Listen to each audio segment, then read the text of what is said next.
Hi Kathirvel forms நண்பர்கள் எல்லாத்துக்குமே வணக்கங்க.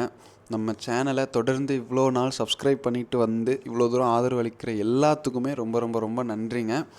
ஸோ உங்களுக்கு இவ்வளோ தூரம் நீங்கள் இவ்வளோ நமக்கு சப்போர்ட் பண்ணுறதுனால இனிமேல் இந்த சேனல் ஃபுல்லாகவே பார்த்திங்க அப்படின்னா மாடு வளர்ப்பில் நல்ல நல்ல கண்டென்ட்டாக நல்ல நல்ல வீடியோவாக நம்ம உங்களுக்கு ஷேர் பண்ண போகிறோம்.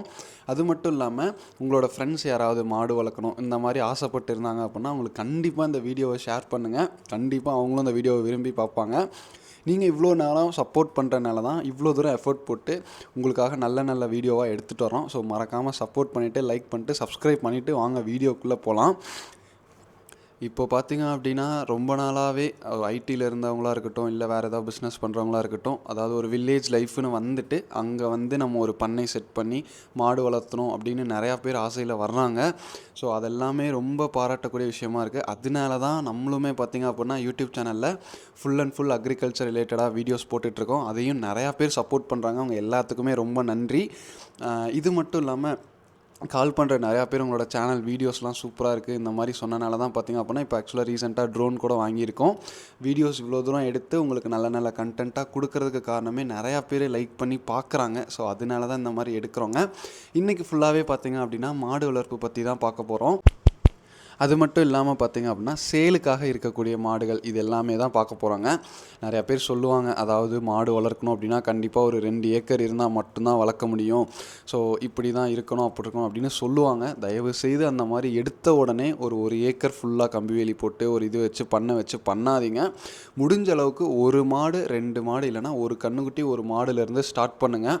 எல்லா விஷயத்தையும் கற்றுக்கிட்டு தீவன மேலாண்மை எப்படி பண்ணணும், எந்த காலத்தில் என்ன பயிர் பண்ணணும், அதுக்கு நமக்கு எவ்வளோ செலவாகுது, அதில் நம்ம எவ்வளோ ப்ராஃபிட் பார்க்குறோம், பால் ரேட் எப்படி கரெக்டாக ஒரு ரேட்டுக்கு விற்கிறது, இது எல்லாமே கற்றுக்கிட்டு அதுக்கப்புறம் பொறுமையாக மாடு வாங்குங்க.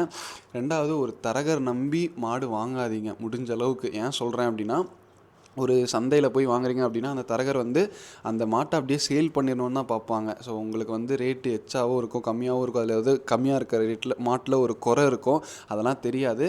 புதுசாக ஸ்டார்ட் பண்ணுறீங்க அப்படின்னா தயவுசெய்து ஒரு பண்ணைக்கு விசிட் பண்ணி முடிஞ்ச அளவுக்கு ஒரு கெடேரி கண்ணோட ஒரு மாடாக எடுங்க. அதை நல்லா கறந்து பார்த்து எடுங்க. அவங்க சொல்கிற பால் இருக்கா அப்படின்னு அந்த பண்ணையில் போய் கறந்து பார்த்து எடுங்க. ஏன் சொல்கிறேன் அப்படின்னா ரீசெண்ட் டைமில் நிறையா எங்களுக்கு ஃபோன் வந்துச்சு. இந்த மாதிரி நான் ஒருத்தரை நம்பி வாங்கினேன், பட் ஆனால் பால் கறவை இல்லை, மாடு ஒழுங்காக நிற்கலை அப்படின்னு சொல்லுவாங்க. ஆசைப்பட்டு ஸ்டார்ட் பண்ணுறீங்க, முடிஞ்ச அளவுக்கு நேரில் போய் விசிட் பண்ணி பார்த்து எடுங்க. தப்பு இல்லை, எவ்வளோ கிலோமீட்டராக இருந்தாலும் பரவாயில்ல. நல்ல மாடாக இருக்குன்னா நேரில் போய் பார்த்து எடுங்க. முடிஞ்ச அளவுக்கு உங்கள் சரௌண்டிங்லேயே எடுக்க பாருங்கள். ஏன் சொல்கிறேன்னா டிரான்ஸ்போர்ட் சார்ஜ் எல்லாத்துக்கும் உங்களுக்கு கட்டுப்படி ஆகும். ஒரு சின்ன அட்வைஸ் தாங்க, உங்களுக்கு பிடிச்சிருந்துச்சி அப்படின்னா நீங்கள் எடுத்துக்கலாம். இப்போது வாங்க வீடியோக்குள்ளே போகலாம். இது வந்து பார்த்திங்க ஆக்சுவலாக சேல் பண்ணிட்டோங்க, பட் ஆனால் இருந்தாலும் வீடியோ எடுத்திருந்தேன். ஸோ சூப்பரான காலக்கண்ணாக போச்சு. பட் ஆனால் பியூர் ஒயிட்டில் நல்ல அழகான பேட்சில் சூப்பரான ஒரு கன்று. இது பார்த்திங்க அப்படின்னா ஆக்சுவலி எந்த பிளேஸ்க்கு சேல் பண்ணாங்கன்னு தெரில. பட் ரீசெண்டாக கூட மன்னார்குடியிலேருந்து ஒருத்தங்க நம்மக்கிட்ட மாடு வாங்கியிருந்தாங்க. டிரான்ஸ்போர்ட் சார்ஜே 10 ரூபா வந்துச்சு. பட் இருந்தாலும் அவங்க எடுத்ததுக்கு காரணம் என்ன அப்படின்னு பார்த்திங்க அப்படின்னா ஒரு நம்பிக்கையான இடத்துல எடுக்கணும் அப்படின்னு சொல்லி எடுத்திருந்தாங்க. ஸோ அவங்களுக்கு ஒரே ஒரு மாடு தான் கொடுத்துருந்துச்சு. இது பார்த்திங்க அப்படின்னா லோக்கல்லே சேல் ஆயிடுச்சு. நான் வீடியோ எடுத்தப்போ சேல் ஆகலைங்க. கன்று போட்டதுக்கப்புறம் வந்து பார்த்துட்டு மாடு நல்லா பிடிச்சிருக்கு அப்படின்னு சொல்லி எடுத்துக்கிட்டாங்க. நல்ல சூப்பரான குவாலிட்டியான மாடு. இந்த மாதிரி மாடு உங்களுக்கு வேணும் அப்படின்னா நீங்கள் வந்து நான் சேனலில் கமெண்ட்லேயோ இல்லை டிஸ்கிரிப்ஷன்லையோ லிங்க் கொடுக்குறேன். கதிர்வேல் டைரி ஃபார்ம்ஸ்னு வாட்ஸ்அப் சேனல் இருக்குது. அதில் ஜாயின் பண்ணிக்கிட்டீங்க அப்படின்னா உடனுக்குடனே வீட்டுக்கு வர்ற உடனே நான் மாடு எடுத்து ஃபோட்டோ எடுத்து போட்டுருவேன். ஏன்னா இந்த வீடியோ எடிட் பண்ணி போடுறதுக்குள்ள அந்த மாடு சேல் ஆகிடுது. அதனால நான் உங்களுக்கு சொல்கிறேன். கமெண்ட்டில் இல்லைனா டிஸ்கிரிப்ஷனில் லிங்க் கொடுக்குறேன். கதிர்வேல் டைரி ஃபார்ம்ஸ்னு வாட்ஸ்அப் சேனல், அதில் ரெகுலராக நான் அப்டேட் பண்ணுவேன். அதில் நீங்கள் பார்த்து எடுத்துக்கோங்க. இது பார்த்திங்க அப்படின்னா இதுவுமே கன்று மாடு தாங்க. இது வாங்கிட்டு வர்றப்பே கன்று போட்டிருந்து தான் நம்ம வாங்கிட்டு வந்தோங்க. தாராளமாக 10 மேலே கறக்கக்கூடிய மாடு. இது போல் மாடு வேணும் அப்படின்னா ஆக்சுவலி இது வந்து டக்குன்னு சேல் ஆகிருங்க. ஏன்னா நல்ல கறவை உள்ள மாடு சீக்கிரம் சேல் ஆகிரும். அதனால் நீங்கள் வாட்ஸ்அப்பில் ஜாயின் பண்ணிக்கோங்க. இல்லை அப்படின்னா அப்பாவோட நம்பர் நான் டிஸ்கிரிப்ஷனில் கொடுக்குறேன். அதுக்கு கால் பண்ணி என்ன மாடு இருக்குதுன்னு கேளுங்க. வாட்ஸ்அப்பில் ஃபோட்டோ வாங்கிக்கோங்க. இல்லை வாட்ஸ்அப்பில் மெசேஜ் பண்ணணும், எனக்கு வந்து இன்னும் ஃப்யூச்சரில் வாங்கணும், இந்த மாதிரி ஏதாவது உங்களுக்கு ஐடியா இருந்துச்சு அப்படின்னா என்னோட நேம் அருண்ங்க. அதுக்கு வாட்ஸ்அப்பில் மெசேஜ் பண்ணிங்க அப்படின்னா உங்களுக்கு என்ன குவாலிட்டியில் வேணும் அப்படின்னு. ஏன்னா நிறையா பேர் பெங்களூர், ஹைதராபாத் இந்த சைட்லேருந்து கால் பண்ணுறீங்க, இங்கிலீஷில் தான் பேசுவீங்க. ஸோ உங்களுக்குலாம் நான் என்னோடய வாட்ஸ்அப் நம்பருக்கு நீங்கள் மெசேஜ் பண்ணிங்க அப்படின்னா உங்களுக்கு என்ன குவாலிட்டியில் மாடு வேணும், எந்த டைப்பில் அப்படின்னு நீங்கள் சொன்னீங்க அப்படின்னா நான் அதை அப்பா கிட்ட பேசி நான் உங்களுக்கு ஈஸியாக கன்வே பண்ணி கொடுப்பேன். இப்போ மன்னார்குடியில் தூத்துக்குடியிலேருந்து எடுத்தவங்க கூட நம்ம என்கிட்ட தான் வாட்ஸ்அப்பில் மெசேஜ் பண்ணியிருந்தாங்க. நான் ஃபோட்டோ சென்ட் பண்ணி பிடிச்சி போய் தான் நேரில் எடுத்தாங்க.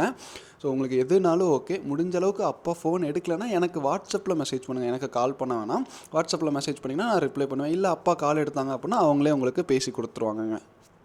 நிறைய பேர் பார்த்தீங்க அப்படின்னா, ஏன் வீடியோவில் விலை சொல்கிறதே இல்லை அப்போ நீங்கள் ஏமாத்துறீங்களா, இந்த மாதிரி தான் கேட்குறாங்க. ஒரே ஒரு விஷயம், நம்ம இப்போ இந்த மாட்டோட விலை சொன்னோம் அப்படின்னா எல்லாரும் எச்சா இருக்குது அப்படின்னு கமெண்ட் பண்ணுவாங்க. அதை பார்த்துட்டு நிறையா பேர் தப்பாக நினச்சிக்குவாங்க. ரெண்டாவது, நம்ம எந்த பொருளுமே நம்ம ஒரு இடத்துல போயிட்டு அவங்க முன்னாடியே நம்ம வாங்கி அங்கேயே நம்ம சேல் பண்ணலாம். நம்ம ஒரு பொருள் எடுத்துகிட்டு வரோம், டிரான்ஸ்போர்ட் சார்ஜும் நமக்கு ஒரு 1000 ரூபா ஆகும். நம்ம வீட்டுக்கு வந்து இருக்குன்னா ஒரு நாளைக்கு ஒரு 250 ரூபாலேருந்து 300 ரூபாய்க்கு மேலே தான் அந்த மாட்டுக்கு செலவாகுது. 4 நாள் வச்சுருந்தோன்னா அதுவே உங்களுக்கு வந்து ஒரு 2000 ரூபா கணக்கு வந்துடும் எப்படி இருந்தாலும் உங்களுக்கு. ஸோ இதெல்லாம் தாண்டியுமே பார்த்திங்கன்னா பொருள் குவாலிட்டியாக இருந்தால் மட்டும்தான் வாங்க முடியும். அப்போனா அங்கே ஒரு டிமாண்ட் இருக்கும். அந்த பொருள் நம்ம வாங்குகிற இடத்துலையும் விலை எச்சு போட்டால் மட்டும்தான் நல்ல பொருள் வாங்க முடியும்.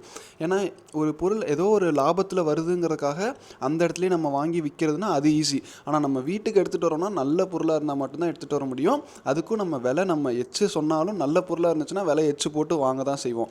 அதனால தான் நம்ம விலை எச்சா இருக்கனால நம்ம சொல்கிறது இல்லைங்க.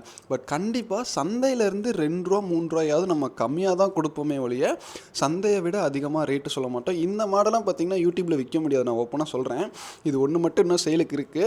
ஏன் சொல்கிறேன்னா, இதெல்லாம் ஈரோடு சந்தையில் மட்டும்தான் விற்கிதுல. ரேட் ரொம்ப எச்சுங்க. நம்ம எடுத்துகிட்டு வந்ததே 95,000. இதெல்லாம் ஈரோடு சந்தையில் அசால்ட்டாக ஒரு 1,00,000 ரூபாய்க்கு மேலே விற்கும். பட் ஆனால் நம்ம யூடியூப்பில் விற்க முடியாது. கொஞ்சம் விலை கம்மியாக இருக்க மாதிரி தான் யூடியூப்பில் நம்மளால் விற்க முடியுங்க. பட் அதுக்காக பார்த்தீங்க அப்படின்னா நம்ம விலை சொல்லி ஒவ்வொருத்தர் தப்பாக கமெண்ட் பண்ணிடுறாங்க. அதனால தான் விலை சொல்கிறது இல்லையே ஒழிய வேறு எந்த காரணமும் இல்லைங்க. உங்களுக்கு மாடு வேணும் அப்படின்னா கால் பண்ணுங்கள், நாங்கள் எந்த மாடு இருக்கோ அது விலை சொல்லுவோம். ரெண்டாவது, யாருமே சொன்ன ரேட்டுக்கு எடுக்க மாட்டாங்க, ரொம்ப குறைச்சி பேசுவாங்க. ரெண்டாவது, எனக்கும் அந்த விலை என்னன்னுலாம் தெரியாது. நான் ஆக்சுவலி மாடு வரும், அந்த மாடு நான் வீடியோ எடுத்து நான் எடிட் பண்ணி போடுறதுக்குள்ளே அந்த மாடு சேல் ஆகிரும். அதனால தான் வாட்ஸ்அப் சேனல்லையும் கூட உங்களை நான் ஜாயின் பண்ணிக்க சொன்னேன். பட் ஆனால் என்ன விலையோ அதுதான் சொல்லுவோமே ஒழிய சந்தை விலையை விட உங்களுக்கு கண்டிப்பாக கம்மியாக தான் இருக்கும். ரெண்டாவது, உங்களுக்கு தரகர் விலை இருக்காது. நம்மளே ஓனாக சேல் பண்ணுறனால உங்களுக்கு தரவு விலை வைக்க மாட்டோம். எப்படி இருந்தாலும் ஒரு மாடு வருதுனாங்க, ஒரு மாட்டுக்கு ஒரு 2000 ரூபா கிடச்சா போதுன்னு தான் நினைப்போமே ஒழிய 5 ரூபா 10 ரூபான்லாம் நினைக்க முடியாது. ஏன்னா அந்தளவுக்கு ப்ராஃபிட்லாம் இதில் பார்க்க முடியாதுங்க. நம்ம எடுத்துகிட்டு வர்றதே அந்த ரேட்டு எச்சா தான் சொல்லுவாங்க, உங்களுக்கே தெரியும். ஏன்னா இப்போ நம்ம வாரத்துக்கு ஒரு 4 மாடு 5 மாடு எடுக்கிறோங்கிறனால எப்படி இருந்தாலும் ஒரு டிமாண்ட் வச்சு தான் நம்மளால் எடுத்துகிட்டு வர முடியுமே ஒழிய நம்மளால் எல்லா மாடும் நம்மளால் விலை கம்மியாக வாங்கி 10,000 5,000 லாபத்துலலாம் விற்க முடியாது. ஒரு மாட்டுக்கு 2 ரூபா கிடைக்குதா போதும். வாரம் 5 மாடு எடுக்கிறோமா அதுவே போதுங்க. அதுவே ஒரு பெரிய விஷயந்தான். நம்ம வீடியோவில் சொல்லும் போது அந்த விலை எச்சா தெரியும். பட் நீங்கள் வெளியே போய் வாங்கி பார்த்தீங்கன்னா தான் அந்த கஷ்டம் என்னன்னு தெரியும். அதை மட்டும் இல்லாமல் நீங்கள் சந்தையில் போய் எடுக்கிறீங்க அப்படின்னா உங்களுக்கு எந்த கேரண்டியுமே கிடையாது. இப்போ நம்மக்கிட்ட எடுக்கிறீங்கன்னா நீங்கள் அப்பா கிட்ட பேசி பார்த்தீங்கன்னா தெரியும். நீங்கள் எந்த ஊர், நீங்கள் என்ன கிளைமேட்க்கு வச்சுருக்கீங்க எல்லாமே கேட்டு தான் உங்களுக்கு வந்து ஆக்சுவலி அந்த மாடே நாங்கள் கொடுப்போமே ஒழிய ஓப்பனாக சொல்லிடுவாங்க, இந்த மாடு நீங்கள் ஃப்ரெஷ்ஷாக ஸ்டார்ட் பண்ணுறீங்களா, உங்களுக்கு இது செட் ஆகாதுங்க, வேணாம், விலை கம்மியிலே வாங்குங்க, இந்த மாதிரி பால் குவாலிட்டிக்கு நான் கேரண்டி நான் இருக்கேன். அதாவது எப்படின்னா, ஒரு இடத்துல எங்ககிட்ட அந்த மாடு 10 கறக்குதுன்னா உங்ககிட்ட நாங்கள் 8 தான் கேரண்டி கொடுக்க முடியும். ஏன்னா நீங்கள் யார் என்னன்னு தெரியாது, நீங்கள் எப்படி தீவனம் போடுவீங்கன்னு தெரியாது. பட் ஆனால் ஒரு தடவை வாங்கி நீங்கள் இந்த அளவுக்கு பால் இருக்குது அப்படின்னு சொல்லிட்டீங்கன்னா அதுக்கப்புறம் எடுக்கிற மாடு நீங்கள் எந்த மாடு எடுத்தாலும் சரி, என்ன கேரண்டியோ அதை கேரண்டியாக நம்ம சொல்லுவோம். ஏன்னா நீங்கள் எவ்வளோ தீவனம் கொடுக்குறீங்க அதெல்லாம் நமக்கு தெரிஞ்சிச்சு. லோக்கல்லலாம் இருக்கீங்கன்னா சொல்லவே ஆனால் ரிட்டன் நீங்கள் அந்த மாடு கால் கறந்து அதுக்கப்புறம் செனை பிடிச்சிருச்சு கன்று விற்கிற ஸ்டேஜ் வந்துச்சுன்னா கூட ரிட்டன் நம்மளே கூட எடுத்துக்குவோம். அந்த சந்தை நிலைமையை அனுசரிச்சுங்க. ஸோ அதனால் உங்களுக்கு எல்லா விதத்துலையுமே நம்ம ஃபேவராக தான் பண்ணி கொடுப்போமே ஒழிய எந்த விதத்துலையும் நம்ம வந்து ஒரு தரகர் மாதிரி அந்த மாதிரி நம்ம பண்ண மாட்டோம். முழுக்க உங்களுக்கு நாங்கள் சப்போர்ட் பண்ணுவோங்க. எதனாலனா நீங்கள் இவ்வளோ தூரம் நமக்காக சப்போர்ட் பண்ணுறீங்க. ஸோ அதனால தானே ஒழிய வேறு எதுவுமே இல்லைங்க. ஸோ இவ்வளோ தூரம் வீடியோ பார்த்ததுக்கு ரொம்ப நன்றிங்க. உங்கள் ஃப்ரெண்ட்ஸ் கிட்ட மறக்காமல் ஷேர் பண்ணுங்கள். வீடியோ எப்படி இருந்துச்சுன்னு மறக்காமல் கமெண்ட் பண்ணுங்கள். ரொம்பவே நன்றிங்க.